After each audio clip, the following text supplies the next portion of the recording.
Hey everyone, welcome back to the channel. Thank you for being here. My name is Andrew, coming to you from the beautiful Carolinas. Today's topic is going to be the key differences between you and the narcissist. Think about that for a minute. Everyone, if you like the content, please like, subscribe, and share.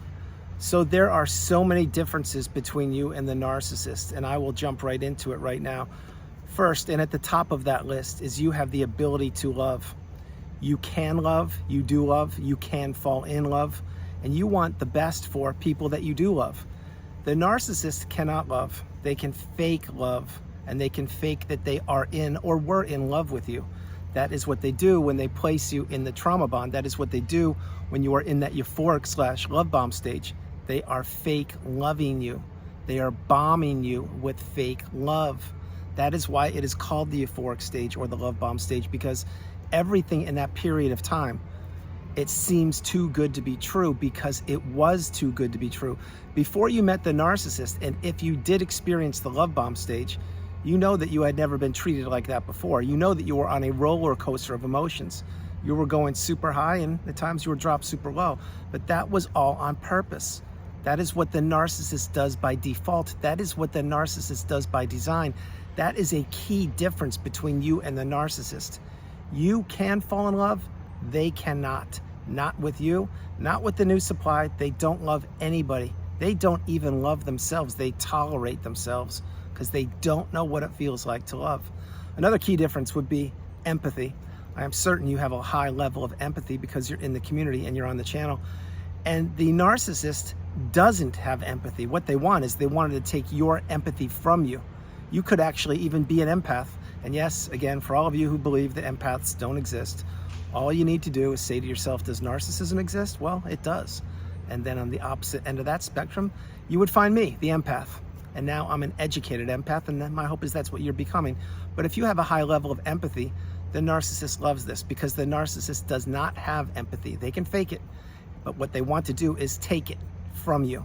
And that is why so frequently when you are in these relationships, and let's say you are an empath, you were and or are giving to a fault, people pleaser, all these things that I talk about on the channel, you didn't have boundaries, you couldn't say no, the strongest word, etc. The narcissist was pushing you further and further away from your native territory, which was your love and your empathy for this video. They were pushing you as far away from those two beautiful characteristics or traits that you possess, because the narcissist doesn't have them. And the narcissist says to themselves in their tiny little pea brain, if this person has love and empathy and I don't have it, or either of those two things, what do I need to do? I need to try to crush this person and take those things from them, and I need to turn them into me, and I will take all of their beautiful, bright, shiny light, all of their positive energy, all of their empathy and love, and many more things I will talk about in this video. I'll take those things from them, and I will have them lose their identity. I will have them lose their sense of self. I will have them become a shell of themselves, and then when I'm ready, when I have the new supply lined up and groomed or ready to step into place, I will discard the person. Again, I'm not trying to trigger you, but this is what the narcissist does. The narcissist, another key difference between you and the narcissist does not like stability. They don't like things being like this, calm and even flowing streams and waters and rivers. They don't like that. What they want is this, topsy-turvy, high, low, push, pull, push, pull. The narcissist likes turbulence. The narcissist likes disruption. The narcissist likes confusion, chaos, manipulation, lies, deceit, destruction, devastation. The narcissist wants to drive wedges between you and anything, and I mean anything that ever mattered to you. That is not what you want. What you want is stability. You want people to work for each other and help each other when perhaps they're in moments or periods of time of weakness. That's not what the narcissist does.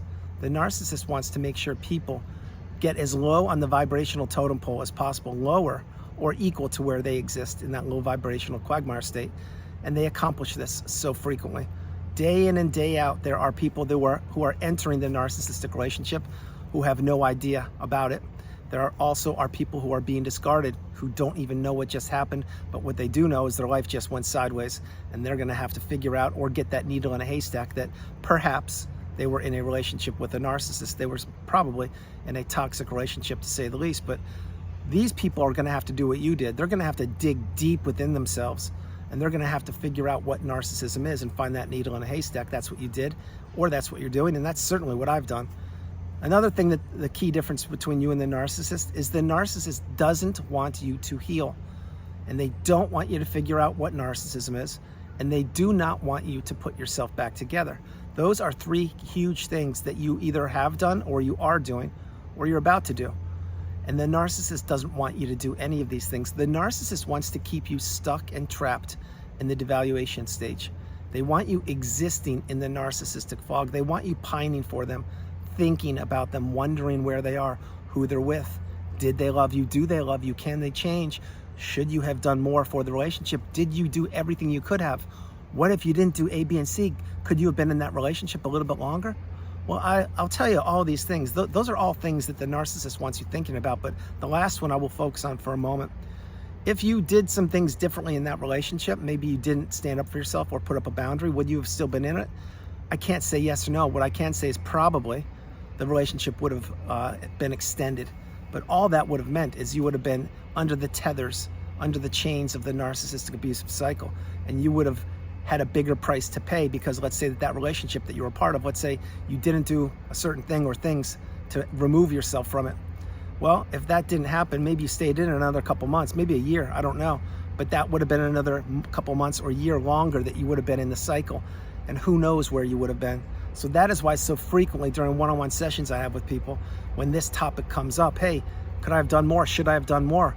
I mean, I didn't have to call them out. I mean, maybe I shouldn't have done that. Well, no, you should have called them out because something was breaking inside of you. And that's not even counting the relationship was breaking because the narcissist was trying to break it. And that's not even counting in the fact that if you did stay in it longer, who's to say that you would exist? Who's to say that you would have found that needle in a haystack? Who's to say you would have healed? Who's to say you would have figured out what narcissism was? We don't know. That is why so frequently I slow down and I pause. And I do this with myself also. If I didn't do certain things, would I have been discarded? Yes, I would have been. Would it have been the day I got discarded? No, it wouldn't have been. It probably would have been a little bit down the line. But I knew in my core that something was wrong, and I'm sure you did too. The thing is, back then we didn't know what narcissism was. We couldn't identify, and we didn't know what the definitions in the terms in the glossary on the narcissistic abusive cycle were. Now we do. Now we know what gaslighting is, what the silent treatment is, what triangulation is, my least favorite thing these people do, what the smear campaign is, what object constancy is, what rage fits are, verbal abuse, mental abuse, all these things, we know what they are now, or we're learning about them. So to answer the question, yeah, you could have stayed in it longer if you kept quiet and you towed the company line, basically if you did what the narcissist wanted you to do. But eventually that relationship was going to give, eventually it was going to break, eventually it was going to snap. And each and every relationship has an expiration date. We now know that, we're learning it, and we understand that. Why would we want to be in a relationship 1 minute longer when we know or have identified that it was a toxic relationship? So that is a big thing for you. Remember, the narcissist doesn't want you to heal. The narcissist doesn't want you to figure out what narcissism is. And that takes me to the next one, another key difference between you and the narcissist: blocking. I know many people have concerns about blocking the narcissist, but I will tell you right now, blocking is the path, if not now, when. The narcissist didn't want you blocking them in the past. And then you may say, well, wait a minute, why would you say that, Andrew? They blocked me. Well, of course they blocked you because they're trying to twist the knife of manipulation back into you and to inflict more damage and not allow you access to them. But what happened? Probably, not definitely, but probably, after a period of time, after you had perhaps softened up a little bit, maybe the narcissist unblocked you and they hoovered you and they try to draw you back into the relationship, or at least see if you have healed or if you figured out who they were. Think about what I'm sharing with you. That's why blocking is the path. And side note, pro tip, if the narcissist did block you on any social media platform or phone or whatever it is, I strongly, and I mean strongly, suggest you block them immediately. I'm talking right this very second. Hit pause the video, block them. Because if they blocked you and you did not block them, that means they are still in control and they can unblock you at any moment and try to hoover you or draw you back into the relationship, or just zap your energy, bring up the past and be an emotional energy vampire. So that is why I suggest blocking and going no contact and deleting these people and removing them and all flying monkeys and people associated with them. But that's a huge difference. The narcissist didn't want you blocking them. Why? Why didn't they want you blocking them? Well, because they wanted access to you. Remember, the narcissist is stuck in the loop. The loop goes around and around and around. And I understand that it is so challenging for many people post-narcissistic relationship to wrap their head around that the person perhaps that they loved was stuck in a narcissistic abuse cycle and they took you down with them. But that's what these people do. It's the euphoric / love bomb stage, then the devaluation stage, then the ending of the relationship, and at times a Hoover. Remember, do not accept a Hoover. I will not go into the details. You shouldn't be accepting a Hoover, and you shouldn't be Hooverable. But this is the loop the narcissist is in, and they cannot escape it. What they do is they find new shiny objects, new people, new experiences, new hobbies or hobby groups or things to do. They get supply from pets, they get supply from money, they get supply from watching your life implode. Whatever they do, it's a loop because they can't have stability. They don't want to build people up. They want to tear people down, which is another key difference between you and the narcissist. The narcissist does not have your best interest at heart or anybody's. And when I say anybody's, I mean anybody's but their own. You, on the other hand, you do have other people's best interest at heart, but what you did is you included in that group the narcissist. And now you didn't, back then you didn't know what narcissism was, but now you do. So that is why now you have boundaries. That's why now you become the educated empath. You're now awakened and aware, educated and empowered, and you understand that you are the priority. You come first, second, and third, and there's no room in your life any longer for a narcissistic person, whether it's your mom, dad, aunt, uncle, brother, sister, coworker, neighbor, colleague, person, hobby, or community, or friend group you're part of. These people are just, they don't have anybody's best interest at heart. But the key thing here, and another key difference between you and the narcissist is they need flying monkeys. They need enablers. They need yes people. They need people to support when they want to target somebody and not be nice to them or exclude them from events or golfing trips or beach trips, etc. These are just examples. But when the narcissist has their sights on somebody, they will hire or they will employ all the flying monkeys and the enablers, and they'll say, listen, this person's on the outs. They're not going to be around much longer, so don't give them your attention. Please don't talk to them and understand what I'm sharing with you. And if any of those enablers or flying monkeys don't do what the narcissist wants, they will have a target on their back, and they too will be the next victim. They will be the next person the narcissist is looking to throw under the bus. That's why these people, i.e. the narcissist, surround themselves with other weak people, other feeble-minded people, other people who aren't strong enough to make their own decisions, other people that toe the line of the narcissist. This is who the narcissist surrounds themselves with. People that are dependent on them, people who will listen to their voice, people who aren't strong enough to have their own voice. So that is the key difference there, is that's not what you do. Let's think about you now, post-narcissistic relationship. I can assure you, you have slowed your life down. You're either in the cocoon of boundaries and you're healing, or you have healed. But what you have done is taken stock of all the alleged friends, quote unquote, wink wink, that you had in your life, or your immediate family members. Because what you did post-narcissistic relationship, you found that needle in a haystack. You got the one catalyst, which was the narcissist, to educate. When you figured out what narcissism was, you used that as a catalyst to educate yourself. And when you did that, then you naturally went down the other rabbit holes of education and exploration. And by default, you went down the list of other people in your life. And you said to yourself, do these people serve me? Are they there for me? Are they just trying to ask me for money or rides, or expect me to show up on holidays, or expect me to give them gifts, but I never get anything for my birthday or Christmas, etc.? Well, when you figure that out, and now you figure it out that that's been going on your whole life, well, then you slow your life down and you realize you don't need many people. You sincerely don't. You will be perfectly happy at home reading a book. You will be perfectly happy at home taking a class, teaching a class, reading a book, writing a book, traveling the world, creating new friends if you want to, friendships if you want to, falling in love again if you want to, or experiencing the world. But you don't need people. You certainly don't need the narcissist. You never have, you never did, you don't now, and you never will in the future. That is why once you come through the narcissistic abusive cycle and you rise to the ashes like a phoenix, you see the world through a brand new different set of eyes, a set of eyes that your average human being can't fathom. You may say, well, why is that, Andrew? Why is it so special for people that have healed or are healing? I'll tell you why, because we went through the cycle. Not only did we go through it, but we came out of it. Not only did we go through it and come out of it, but we've healed, or we are healing. And we're striving to reach the mountaintop, the pinnacle of indifference, or we've already arrived there. And this is how we see the world. We see the world the way it really is. We can see poor behavior in a moment's notice. We can spot toxicity from 10,000 miles away. We can read an email or a text or listen to someone's conversation if we're standing in an elevator or on a plane and say to ourselves, wow, that person's in deep and they don't even know it. Yes, this is a superpower, and it's a superpower on steroids that you did not even know you were going to acquire. But then again, you weren't taught Narcissism 101 in school, so you didn't know you would be going through the cycle, but you did, and here you are.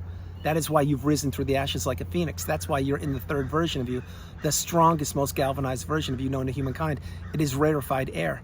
There is so much room for you to get to where I am and many others are. There is no room for a toxic person. There's certainly no room for the narcissist.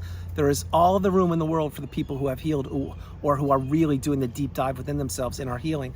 So again, let's take the discard or the ending of the relationship. Usually the narcissist just goes on to a new source of supply or multiple sources of supply, and the person, i.e. you, are missing them, or you were missing them, or you were missing what you never had, or missing what you thought you once had.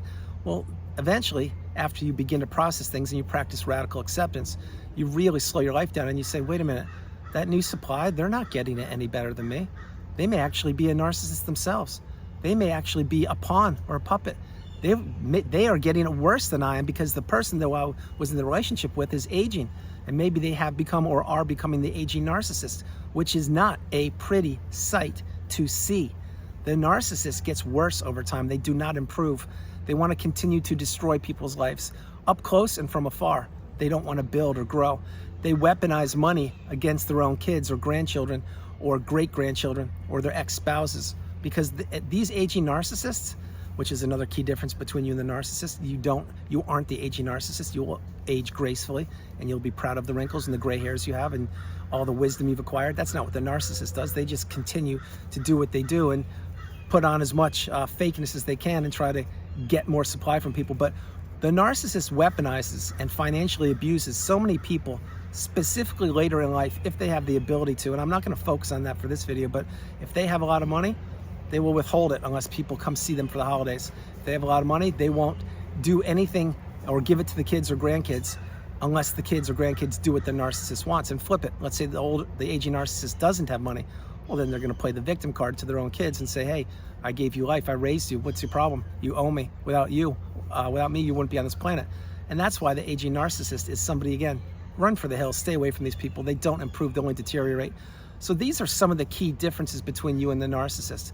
Other ones would be, let's say, people that would be not genuine or authentic. In other words, let's say it's the workplace bully, or even here on YouTube.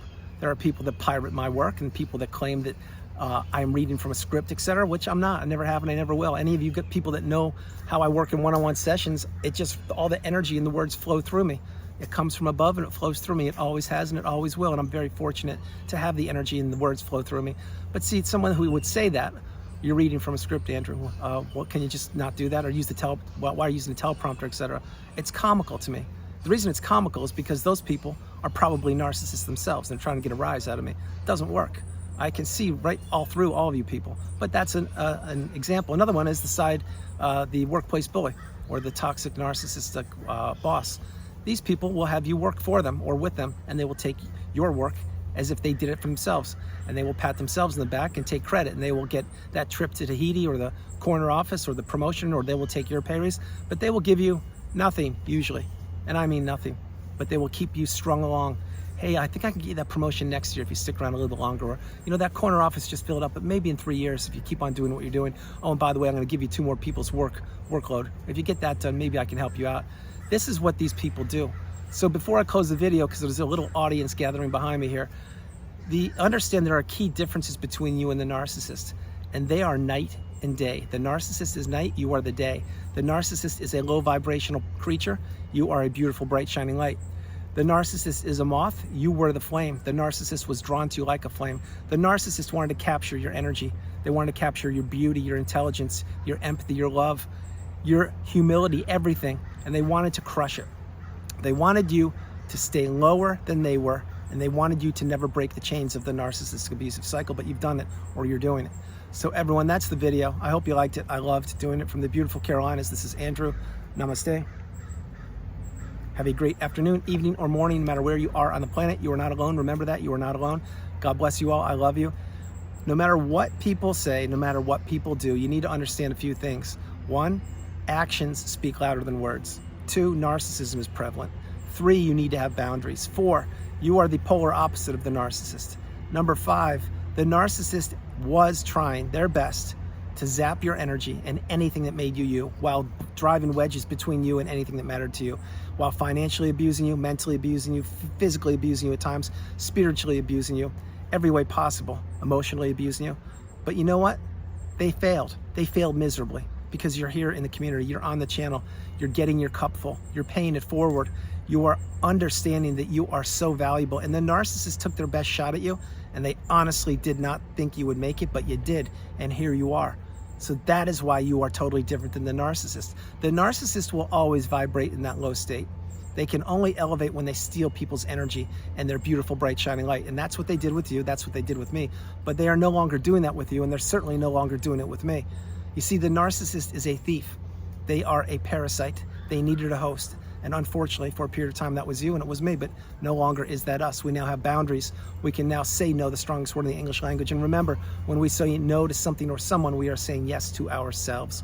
Play this video, play it a few times, pay it forward. Understand if you're having a challenging day today, that where you are today is not where you will be in 3 months, in 6 months, in 9 months, and in 12 months, and continue moving forward each and every day.